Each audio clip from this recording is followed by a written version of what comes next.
सारा लेके बात कर बीजेपी का सारा लेके बीजेपी कह रही है तेरा सारा ले रहे हैं भैया भैया आप ये कह रहे हैं कि इंडिया गठबंधन ने हार मान ली है और निकल ही नहीं रहा। बीजेपी को अंग्रेजी सिखाओ, इंडी नहीं इंडिया गठबंधन वो कह रहे हैं कि आप प्रधानमंत्री ये कह रहे हैं कि ये विपक्ष वाले जो है मास्क दिखा रहे हैं और नवरात्रों में उसका सम्मान भी नहीं कर रहे हैं। देखो ऐसा है, हम खुद बीजेपी वालों को जानते हैं और क्योंकि बीजेपी के पास सरकार, मेरे बगल में बैठ करके एक बीजेपी के नेता नॉनवेज खा रहा था। तो ये क्या बात हुई? मैंने देखा अपने, मेरे बगल में एयरलाइंस में मेरे बगल में बैठ करके बीजेपी वाले नेता नॉनवेज खा रहा था। तो ये क्या बात हुई? तो यही तो लड़ाई है। बीजेपी हर चीज में पाबंदी लगाना चाहती है कि आप कपड़े कौन सा पहनोगे, आपके कपड़े का रंग क्या है, आप आज चिकन खाओगे, आज मटन खाओगे, आज ये नहीं खाओगे। बीजेपी के लोग नहीं खाते नॉनवेज, तो इसलिए इस बहस में मत पड़ो। बीजेपी का वोट नहीं है, किसान और नौजवान इनको निपटाने जा रहा है। अखिलेश जी, स्वामी प्रसाद मौर्य ने आजाद को कहा कि मैं उनको सपोर्ट और समर्थन करने के लिए भी आऊंगा। वल्लभ भाई पटेल एक तीसरा गठबंधन उन्होंने बनाया, क्या लगता है? कोई बात नहीं, ये राजनीति है और बीजेपी के लोग पीछे से मिलकर के भी हाथ मिला लेते हैं। आप बताइए, देश के विपक्ष के नेताओं की सबकी सिक्योरिटी छीन गई, नहीं सिक्योरिटी छीन। एक दिन सुबह मुझे पता लगा कि एनएसजी आपकी नहीं रहेगी, एनएसजी चली गई हमारी। देश के बड़े नेता हैं जिनके पास एसपीजी थी, बताओ एसपीजी चली गई कि नहीं चली गई? हमारी पार्टी से जितने विधायक हमें छोड़ के गए उनको वही सिक्योरिटी मिली है कि नहीं जो यहाँ सिक्योरिटी मिली है? वो सब सिक्योरिटी मिली है कि नहीं मिली है?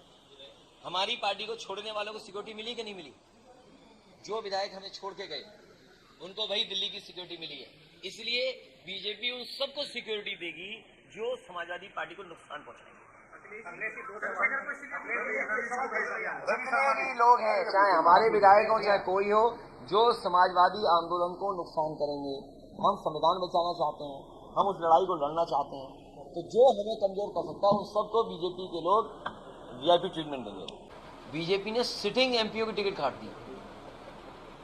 हम तो सरकार में नहीं है, हम तो अपने एक अच्छे प्रत्याशी की कोशिश कर रहे हैं, समीकरण बना करके देना चाहते हैं।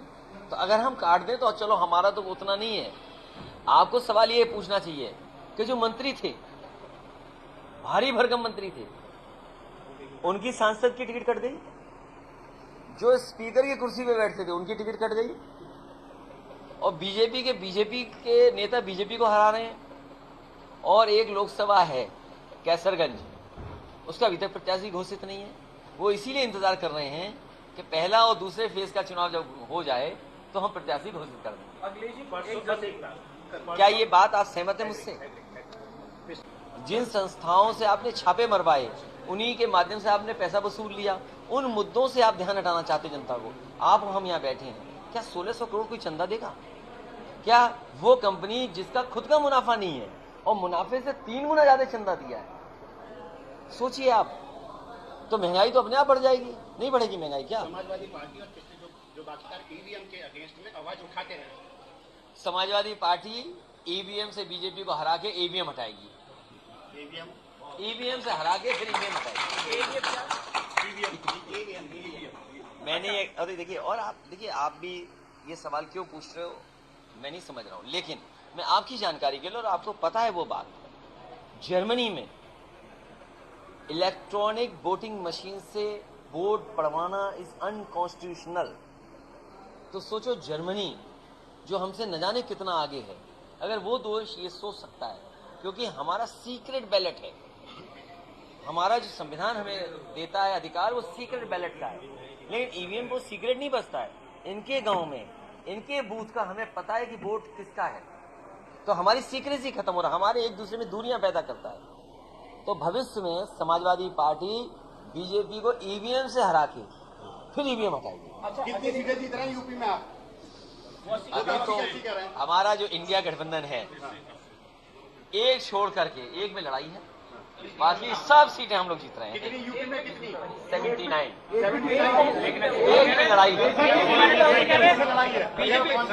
एक में लड़ाई है, अब वो आप पता कर लो। अच्छा, आखिरी सवाल, आखिरी सवाल, 80 वोट जीत रहे हैं।